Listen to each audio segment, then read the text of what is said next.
There are certain memories that don't fade the way memories are supposed to. Most things blur with time. Faces soften, dates dissolve. The sharp edges of old moments round themselves down into something you can live alongside without flinching. But then there are the other ones. The ones that stay in focus no matter how many years pile up between you and them. The ones that, if you let your mind drift toward them even for a second, come back in full detail. Color, sound, temperature, smell. Like a film playing on a screen you can't look away from. What happened to me the summer I was 12 years old is one of those memories.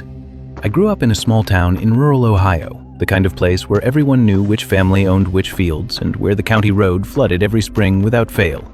We were surrounded by farmland on 3 sides and the Hollow Creek on the 4th, a wide, muddy river that ran faster than it looked and had a reputation among the older people in town that the younger ones were always too confident to take seriously. My best friend, since before I can remember, was a boy named Curtis. We had spent every summer of our lives doing the things that boys in small towns do when no one is watching them closely enough. Fishing in water we weren't supposed to fish in, climbing things we weren't supposed to climb, wandering further from home than anyone knew. That summer felt like all the others. It didn't announce itself as different, it just was. It was late July when the funeral happened. 2 men from our town died within 4 days of each other. The first, struck by lightning while working his backfield during an afternoon storm that had come up faster than the weather service predicted, and the second from a heart attack that his family said the shock of the first death had brought on. They were neighbors, had been friends for 40 years. The town took both losses the way small towns do, quietly, completely, with the kind of collective grief that doesn't need to explain itself because everyone already understands. Curtis and I had known them both. His father's side of the family had farmed beside them for 2 generations. We had been in and out of their barns our whole lives, had eaten at their tables during harvest dinners, had been shooed off their property 100 times with the particular affection that older farmers reserve for children they've half adopted by proximity. We went to both funerals. We stood in the church and then at the graveside in the clothes our mothers had pressed in the July heat, watching adults cry in the open air in that restrained Midwestern way. Tight jaws, eyes that went somewhere else, hands folded too carefully in front of them. After the second burial, most of the town went down to the creek. This was something they did. I didn't know the origin of it, whether it was old tradition or habit or something that had simply started happening long enough ago that no one questioned it anymore. After a burial, people went to the water. They washed their hands and sometimes their faces and stood there quietly for a few minutes before heading home. I had seen it happen before but never paid much attention to the reason. That afternoon, the adults gathered near the bank where the water was wide and calm and shallow enough to stand in without any concern. They talked in low voices. This is the part I have tried to explain a dozen times over the years, and I'm still not sure I have the right words for it. I waded in with everyone else, and then, because I was 12 and reckless and a strong swimmer and the current looked manageable, I kept going. I moved past the shallow bank and into the deeper middle channel, where the water went dark and cold, and the sound of the voices on the shore became a murmur. I wasn't frightened. I was showing off for no one in particular, the way boys do when the only audience is themselves. I had made it maybe 30 feet from shore when something grabbed my ankle. Not caught, not snagged on something beneath the surface. Grabbed. The distinction felt absolutely clear in the moment and has remained clear in my memory ever since. There was a grip, deliberate, firm, coming from directly below me, and then a pull, downward, strong enough that my whole body went under before I could fill my lungs. I came back up thrashing. I screamed something, I don't know what, some version of help, and went under again. The current was faster in the deep channel than it had looked from shore. I couldn't find the bottom. Whatever had hold of me hadn't let go. I remember the surface of the water above me, green-lit and fractured, and then I remember nothing. When I came back to myself, I was on the bank. Curtis was kneeling beside me, his father was there, a handful of other men from town were standing in a loose circle, looking down at me with the particular expression that adults have when they've just been genuinely frightened and are converting it as fast as they can into something that looks like calm. I had been pulled out by a man named Raymond Tuttle, one of the older farmers, a man in his late 60s who had known the 2 men who died better than almost anyone else in town. He'd waded in without hesitation when he heard me go under.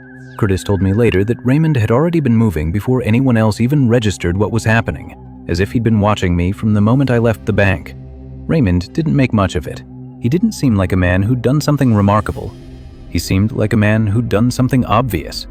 What I couldn't explain then, and still can't, was what happened in the water before I lost consciousness. I heard something, not above the surface, not from shore, from below me or from all around me in the particular non-directional way that sound moves underwater. A voice, low and calm, speaking in a tone that didn't belong to panic or to drowning, but to something else entirely. Something that felt, in the surreal, slowed-down logic of those few seconds, like a warning.